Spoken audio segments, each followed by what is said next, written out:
We've been looking at finding areas under the curve. First, we were estimating them by finding a finite number of rectangles and finding the areas of those rectangles.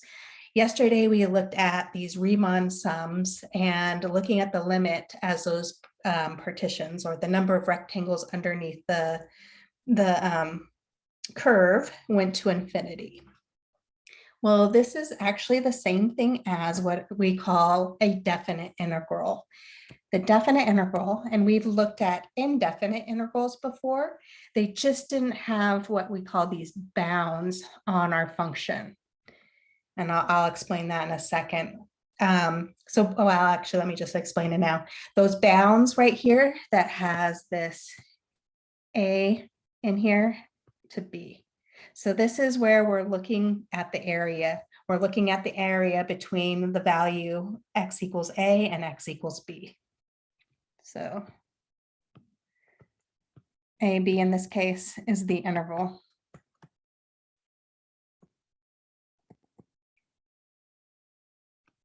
We are looking at. The curve is the function, the integrand, f of x. So remember we talked about that, f of x is called the integrand.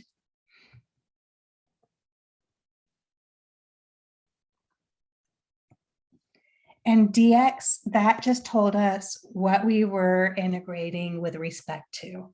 So integrating in this case with respect to x.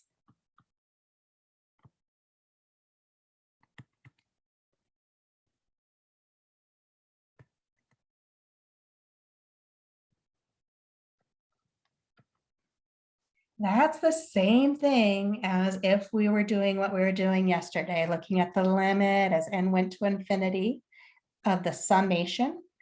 Notice this integral sign is kind of an elongated S, summing all these things of f of. So remember, this was just what gave us the value that we were going to find the height at that function. And we started at A, and then we were looking at the right endpoint of our rectangle, but it didn't really matter because as n goes to infinity, right, left, midpoint, it didn't really matter. It's going to give us the same results. And then that B minus A over N, recall that was just the width of our rectangle. So another way we had written this, right, was the limit as n goes to infinity of the summation of f of c sub k, k equals 1 to n, of delta x times delta x.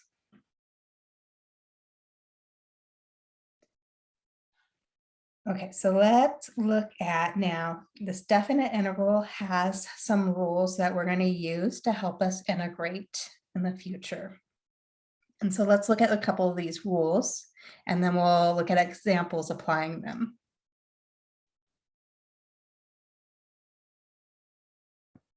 So your order of integration, it depends on your bounds. Notice in here that this is saying the bottom of the integral is the lower bound and the number on top is the upper bound. If we swap those bounds, so notice that B now is up here and A now is down here. If we swap those bounds of our integration, what's going to happen is the only thing is it's going to change the sign outside of what we would have gotten before.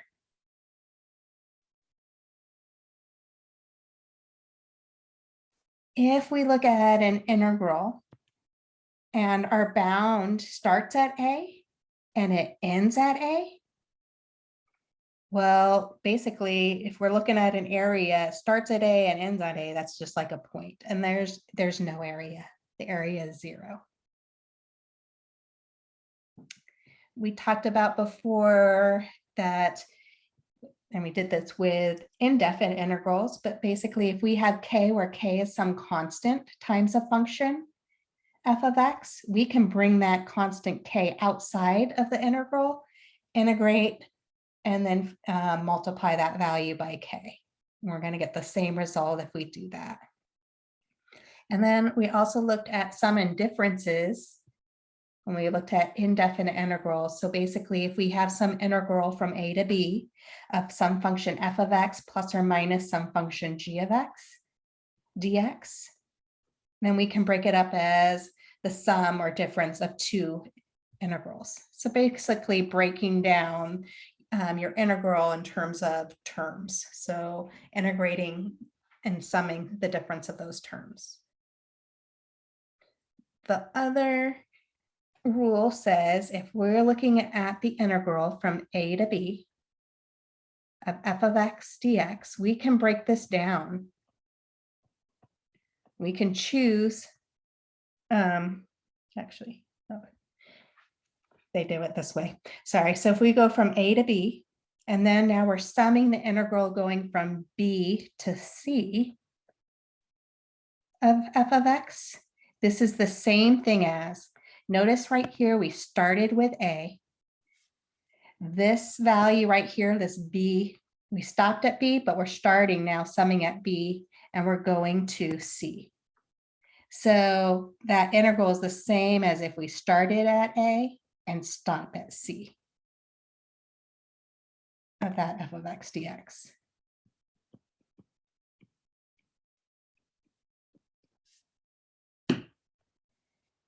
Okay, so let's look at some rules, or not rules, let's look at some examples that use these rules. So we're given the following, we're given three integrals and we're given the value of those three integrals. We're given that the integral, right, from 9 to 1 of f of x dx is equal to -1.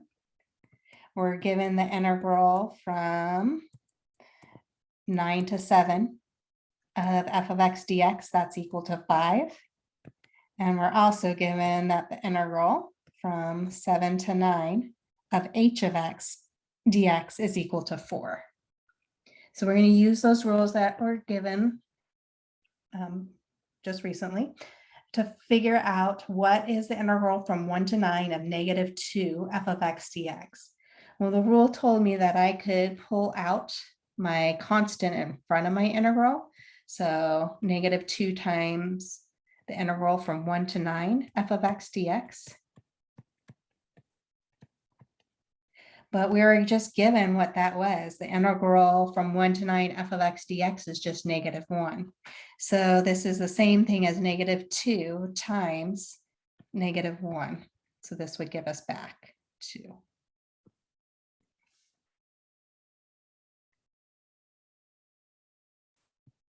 So let's say part B says evaluate the integral from 7 to 9 of f of x plus h of x dx.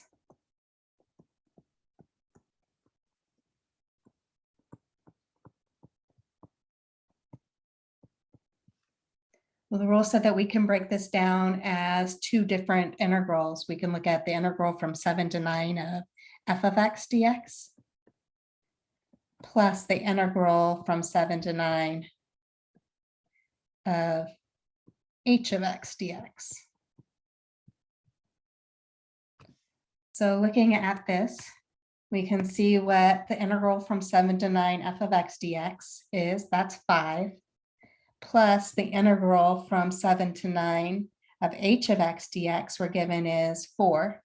So 5 plus that 4 gives us back 9.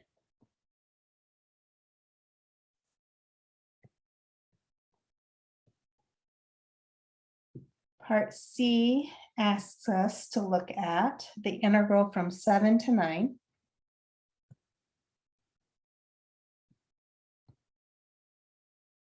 of 2 times f of x minus 3 times h of x. Got to put this all in brackets, and then the dx. So same sort of reasoning. We can break this down as two separate integrals, the difference of two separate integrals, and we can pull those coefficients out front. So this would be the same thing, right, as 2 times the integral from 7 to 9 f of x dx minus 3 times the integral from 7 to 9 of h of x dx. So this is 2 times, well, the integral from 7 to 9 of f of x dx was 5, so 2 times 5 minus 3 times, and the integral from 7 to 9 of h of x was just 4. So order of operations, multiplication, then subtraction. So 2 times 5 is 10, minus 3 times 4, so times 10 minus 12, which gives us negative 2.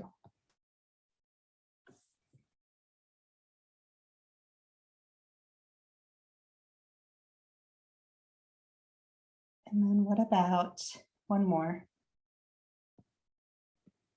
How about the integral from 9 to 1 of f of x dx? Notice that their bounds have changed. Right here we have 1 to 9 of f of x dx. And from here, this is 9 to 1. So swapping those bounds on our integral, recall, was equal to the negative of 1 to 9 f of x dx. So this is going to be equal to the negative of negative 1, which gets us back 1.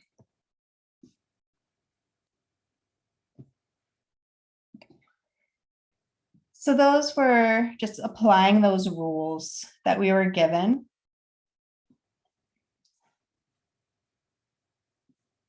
And figuring out what the integrals were.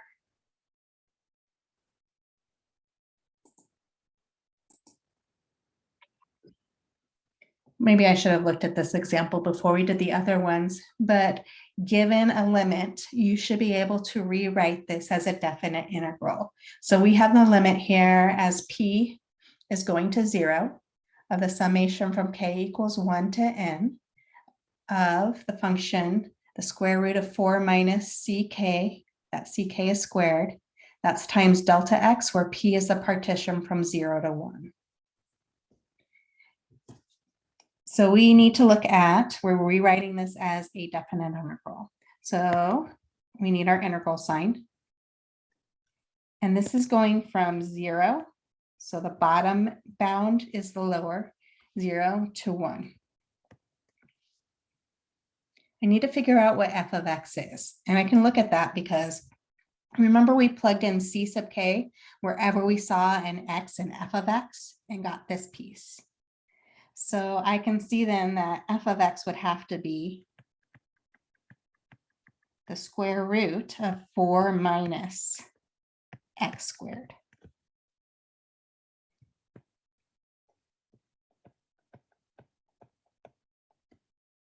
And that delta x, that's basically, that's a small infinitesimal change at width.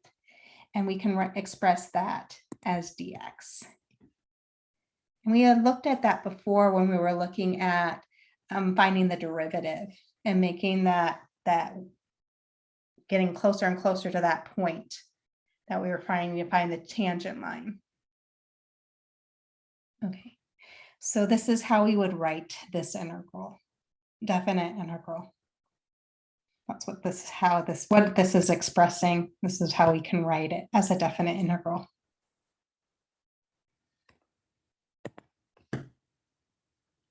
So let's say we want to evaluate an integral by graphing the integrand and use what we know about area formulas to evaluate the integral.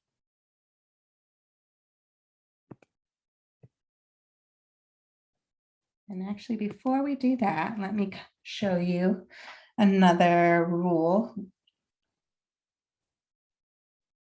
So this states that if y is f of x is a non-negative integrable and integrable over a closed interval AB, then the area under the curve y equals f of x over AB is the integral of f from A to B. And so we're just going to express that again as your integral. The lower bound of our limit is a to our upper bound of our limit, which is b, f of x dx. So knowing that now, let's look at an integral and use what we know to figure out the area. So remember, we talked about that function had to be above the curve. And let's say we want to look at the integral from, how about 1/2 to 3/2 of negative 2x plus 4 dx. So again, graph the integrand. So we want to graph our integrand. We want to graph f of x equals negative 2x plus 4, which I know is a line. I know what way y-intercept is, which is 4. And our slope is negative 2. So we have a point at 0, 4. If we go down 2 over 1, down 2 over 1. So this is the graph of our line. And it wants us to find the area between x equals 1/2 and 3/2. So we want to find the area from 1/2 to 3/2. So 0.5 to 3.5.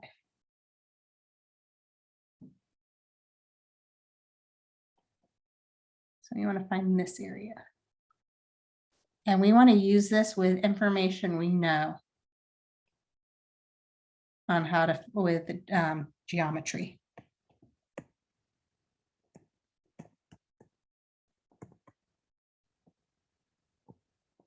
So there's a couple ways we can do this. We can break this down.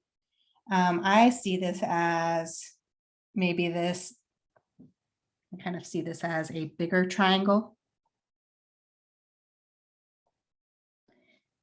where we're just knocking off this little piece down in here. So a bigger triangle minus this littler piece that we don't, not looking at the area of. So that's one way to do this. Or, I don't know. Or we can just do other shapes that we know. But let's just do it this way. So we know that the area of the bigger triangle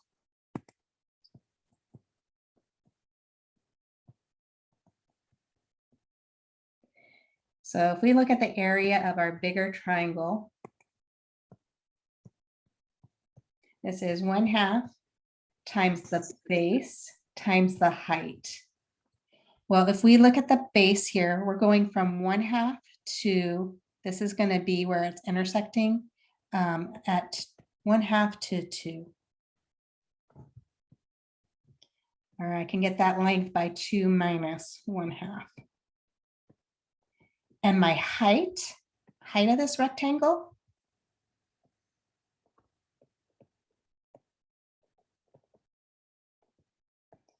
well, that would be at f of 1/2. So if I look at f of 1/2,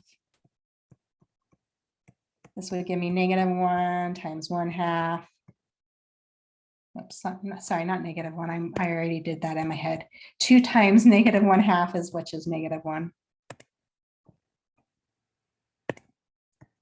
Plus 4. So this gives me -1 plus 4, which is 3.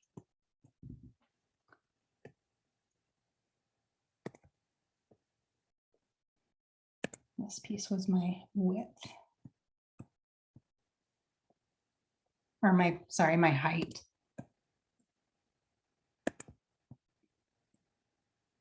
How about not the height? How about the base?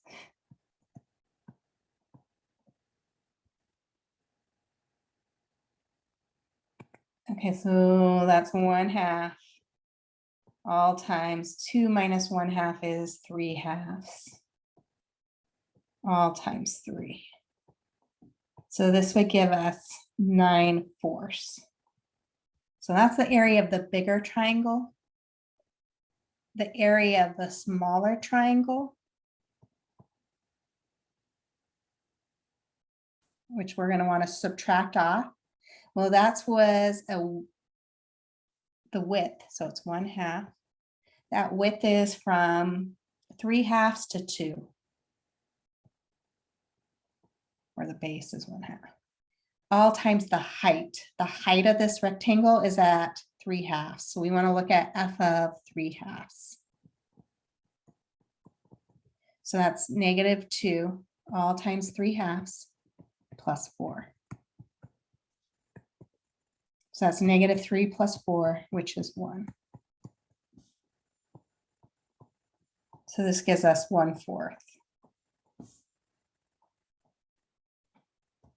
So the total area, that's going to be 9/4 minus 1/4.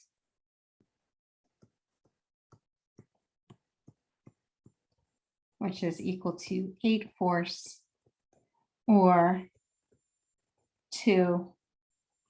And I don't know what the units are, but it's units squared.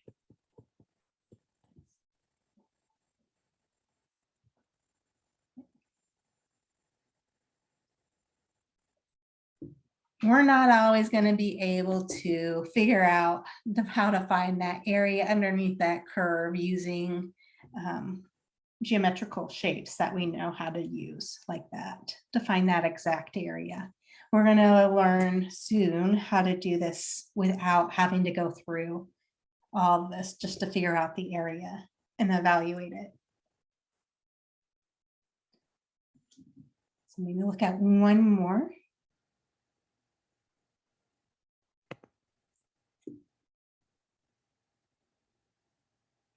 More room.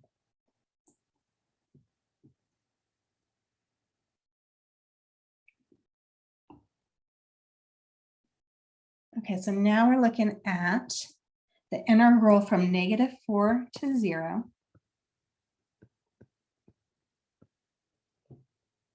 of the square root of 16 minus x squared dx. So again, graph the integrand and use the known area formulas to evaluate the integrals. So we have here y is equal to the square root of 16 minus x squared. This is a semicircle, this piece. If we squared both sides, we get y squared is equal to 16 minus x squared. If we added x squared to both sides, we add x squared plus y squared equals 16. So that's a circle of center 0, 0 with a radius of 4. But we only have the positive up here. And so we're only looking at the upper half of the circle.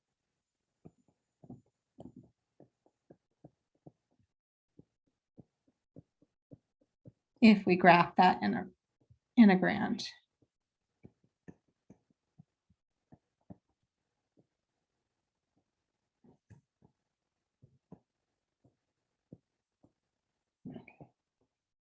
But it wanted the integral from -4 to 0. And so really all we want to look at is this quarter of a circle.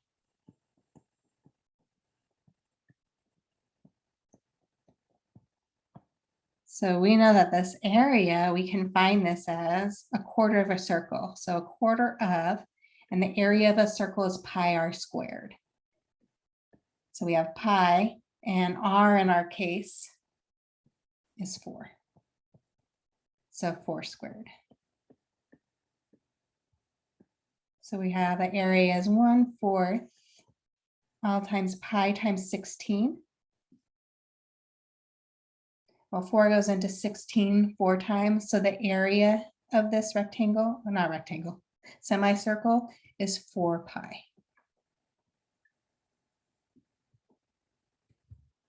So if we integrated this, we would get back 4 pi.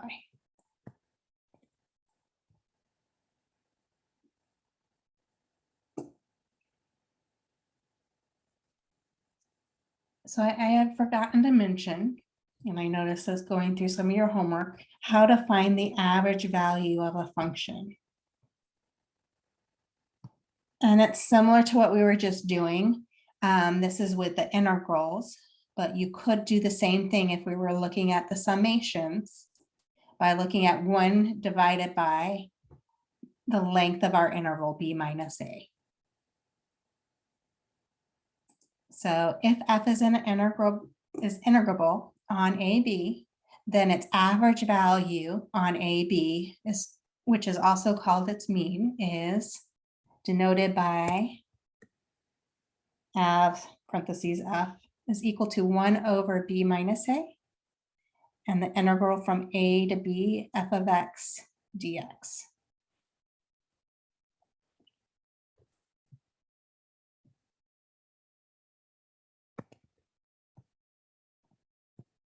So the following example says, graph the function, find the average value over the following interval.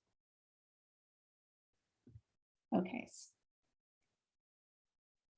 So we're given that f of x is equal to x squared minus 1, and it's on 0 to root 3.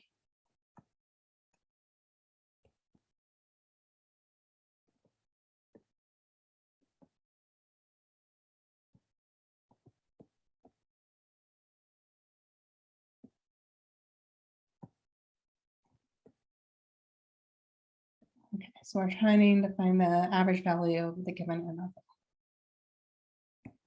Okay, so we know what our a and our b value is. Our b value here is root 3. Our a value here is 0. So if we were to look at 1 over b minus a, this is equal to 1 over square root of 3 minus 0. So just square roots of 3. We wanted to graph this integral. So far, we really have 1 over root 3. The integral, our lower bound again is 0. Upper bound is root 3 of f of x. F of x is x squared minus 1 dx.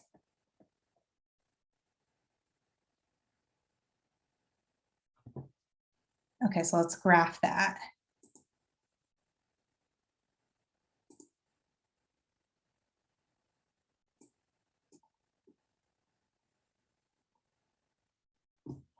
So if I'm going to graph y equals x squared minus 1, I know that's a parabola. I know that the parabola is facing up and that -1, I'm shifting my graph down 1 unit.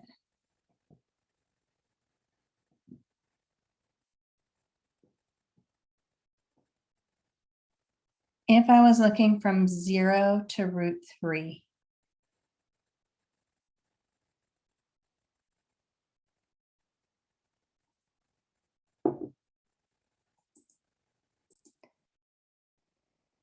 so your textbook goes through and it actually gives you how to find these definite integrals by just giving you the rule, or not the rule, just giving you the answer and what to plug in. I want to just give you the rule.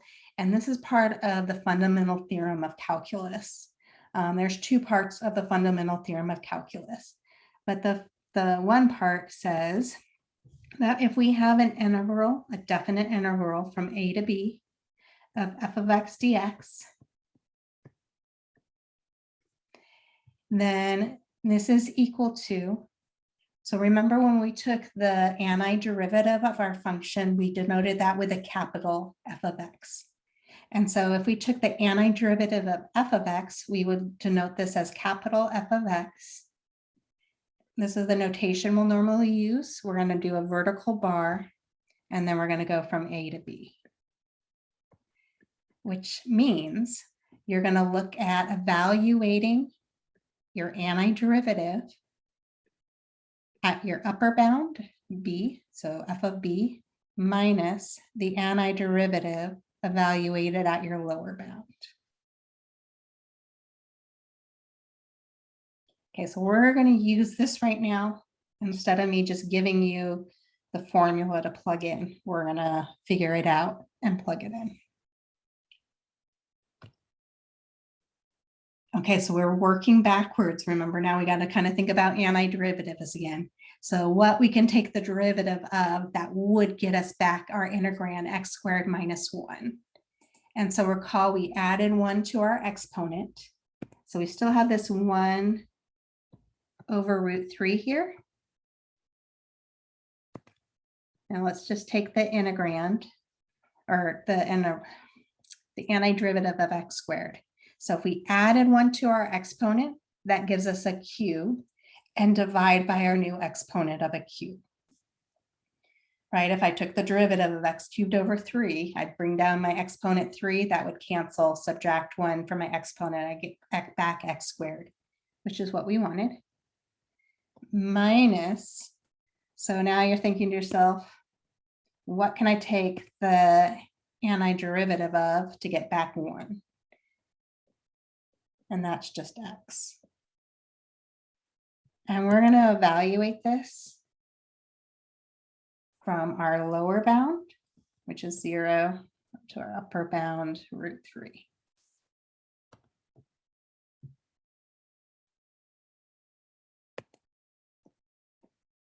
Okay, so we still have this 1 over root 3. So first thing you want to do is look at f of b. So we want to go in and we want to plug in root 3 wherever we see an x in this function. So that would be root 3 cubed all over 3 minus root 3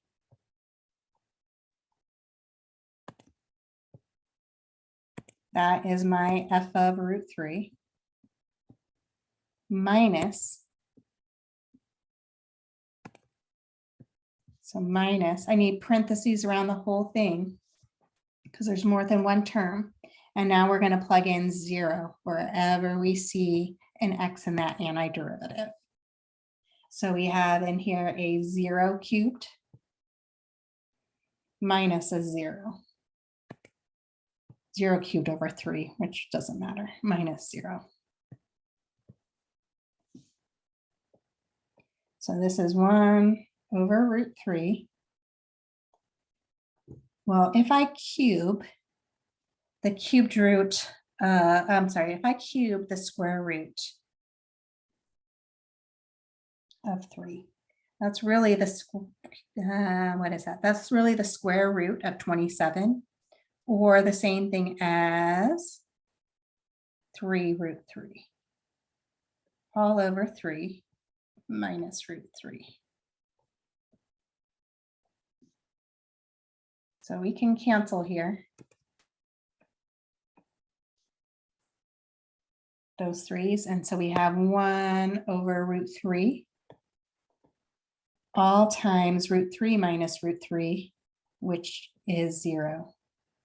So this gives us back 0.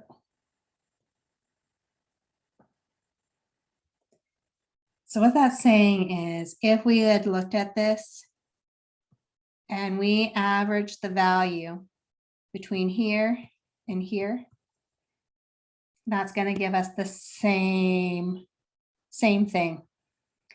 Remember, things that were underneath the curve, that was negative. Things that were above the curve gives us back a positive value. And so summing these negative values plus the positive values and averaging them, we get back 0. So another thing that tells me is that area underneath the curve below the x-axis is the same as that area above the x-axis between 0 and root 3.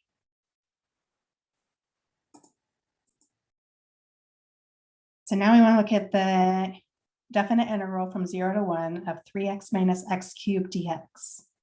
So first we want to find the antiderivative of our integral. So the antiderivative of 3x, recall we add 1 to our exponent, so our new exponent is a square, divide by our new exponent. So divide by 2. Minus, add 1 to our exponent.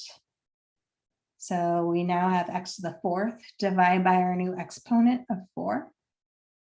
And we're evaluating this whole thing from 0 to 1. So we want to evaluate f of 1 minus f of 0.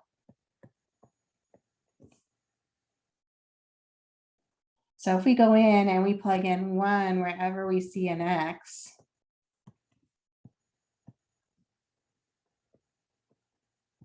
we would have 3 times 1 squared all over 2 minus 1 to the 4th all over 4. So that's f of 1 minus f of 0. Notice that if you plug in 0 wherever you see an x in here, we're just going to get back 0. You don't really have to do that, show that. So simplify, we have 3 times 1 squared. So we have 3 all over 2 minus 1 to the 4th, which is 1 all over 4. We need a common denominator. So we can multiply that 3/2 by 2 over 2. We have 6/4 minus 1/4, which it gives us back 5/4.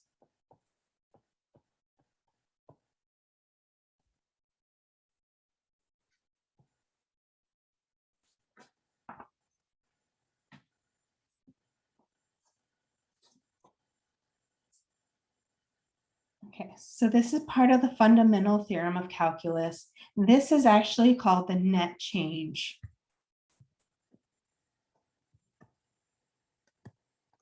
And we talked about that because part of our graph could be below the x-axis, part of it could be above the x-axis, and depending. So basically we're looking at the area above minus the area below. And so the net change in a differentiable function, capital F of x, over an interval between a and b is the integral of its rate of change. So basically all it's just saying is that we're going to just look at the integral from a to b of f of x dx, which is this f of the antiderivative evaluated at a, sorry, not a, at b, minus the antiderivative evaluated at a.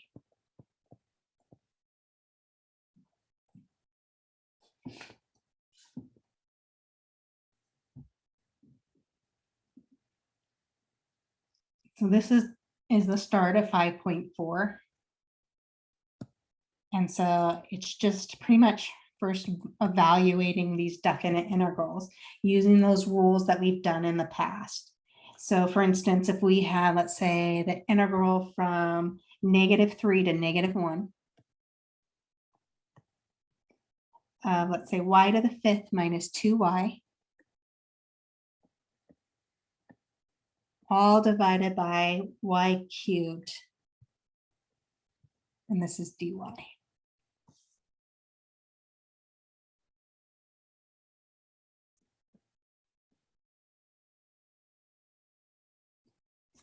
It's not in the form that we know how to integrate this right away. And so we need to manipulate this so that we can integrate this. So we can rewrite this as 2 separate fractions. Let's just kind of simplify this down. Y to the 5th minus 2y all over y cubed. We can break this down as y to the 5th over y cubed minus 2y over y cubed. Well, y to the 5th over y cubed is just y squared minus 2 over y squared. But let's bring up that y squared into the numerator. So we have y squared minus 2y to the -2 power. So now it's more doable. Let's look at the integral from -3 to -1. Our first term we're going to rewrite as y squared. If we want to break this down, well, let's not. minus, we could write it as two separate integrals. But that's basically what we're doing when we're integrating. So minus 2y to the negative 2. Okay, so let's find the antiderivative of y squared. We're adding 1 to our exponent. So we got y cubed over our new exponent of 3 minus 2. Now the antiderivative of y to the negative 2 power. So add 1 to our exponent. Negative 2 plus 1, though, is negative 1. Divide by our new exponent of negative 1. Notice we didn't add c here. And that's because we have a bound. So we know what our function is going to look at like. We only add c when we're looking at finding the integral of an indefinite integral. There's no bounds here. Okay, so we're going to look at our upper bound, plugging in negative 1 wherever we see a y in this function. Okay, so we have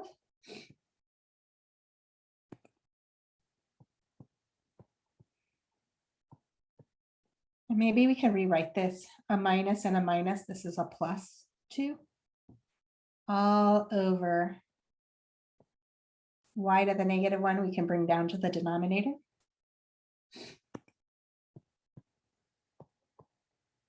Then subtract off, put brackets or parentheses around. Now let's plug in negative 3 wherever we see a y in this. So we have a negative 3 cubed all over 3 plus 2 all over negative 3.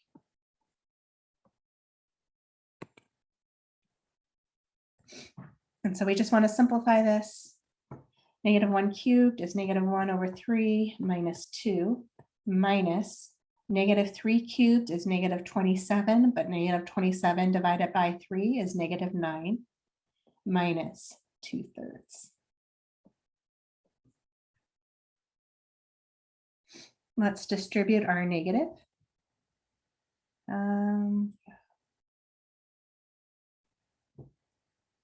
Inside the bracket.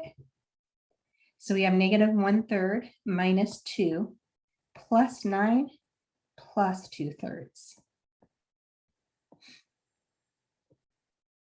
Well, negative 1/3 plus 2/3 is 1/3. And negative 2 plus 9 gives us plus 7. So I have 1/3 plus 21/3 is 22/3.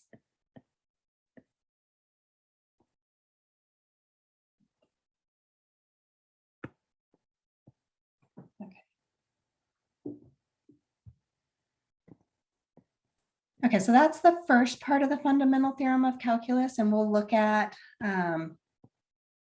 more of that tomorrow, and we'll look at the second part of the fundamental theorem of calculus tomorrow also. So this was the start of 5.4.